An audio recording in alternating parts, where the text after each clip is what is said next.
In section 8.4, adding and subtracting radical expressions, we'll start by talking about the basics of adding a radical expression with another or subtracting it. The big property you have to realize is that if I am adding or subtracting two radicals, two things need to happen.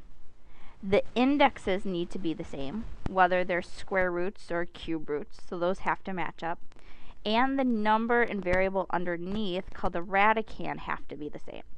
So I can put together a cube root of 3x with a cube root of 3x, but I can't put together the cube root of 2x with the cube root of 3x because those radicands aren't the same.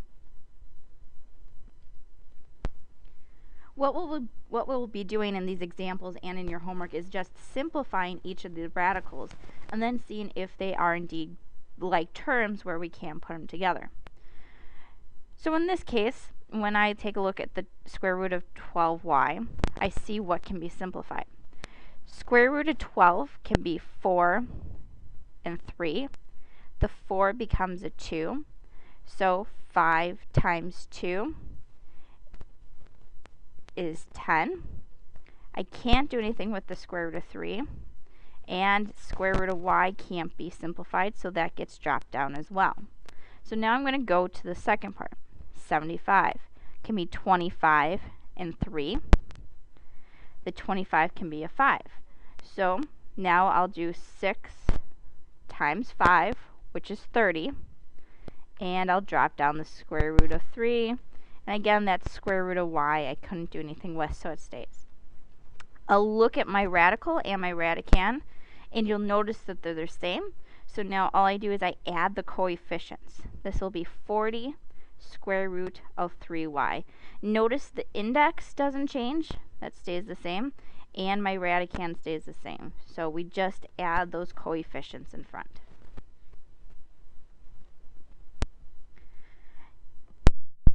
Number 2, I'm going to do the same thing.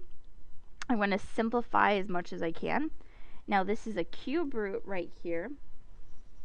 So the cube root is 16. Remember, I need to find a perfect cube. So I'm going to use 8. And 8 goes in twice. So cube root of 8 is 2. I'll multiply that by the coefficient out here. So 6 times 2 is 12.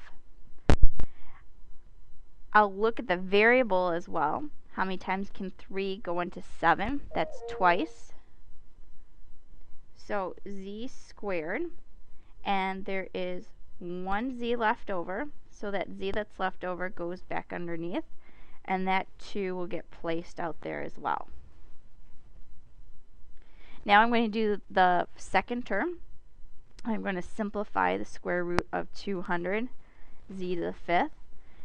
We're dealing with a square root, so perfect square is 100, and 2 square root of 100 is 10. If I do the square root of z to the 5th, that means I can take out 2, so I'm going to do z squared, but there's still a z left remaining. So again, index is 2. How many times does it go in? It goes in twice with 1 remaining. Now I'm just going to go ahead, put those back together. There's that coefficient of 4, so 4 times 10, that's 40. I pulled out z squared, and then finally in my radicand, that square root of 2 and that z weren't simplifying, so I'll put those back underneath as 2z.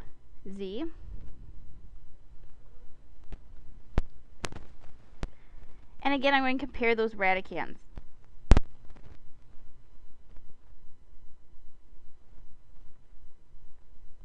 Oops, I have a typo over here. This should just be z to the 1st. So I'm going to compare my radicands, and you'll notice that they look almost the same. I have 2z right here, and I have 2z right here, but because those indexes are different, I actually can't put those together. So this is actually as far as they can be added together. And we are just going to do one last example in this section, dealing with fractions and simplifying those. So what we do is we have a square root of 32 over 36. And actually what can happen here is this can simplify.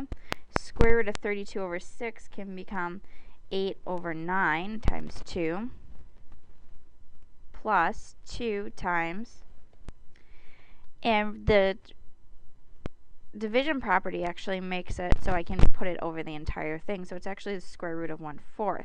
And that makes it a little bit easier to work with.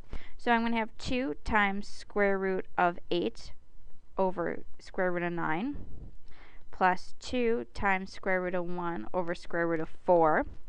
I want to simplify this, so this becomes square root of 4 times square root of 2. That's 2 square root of 2 over 3 plus 2 times 1 over 2. And you'll notice that this 2 will actually cancel out here. And this will become 4 square root of 2 plus 1. I'm going to want a common denominator, so I'm going to multiply the second one by 3. So it'll be 3 over 3, which becomes 4 square root of 2 plus 3 all over 3.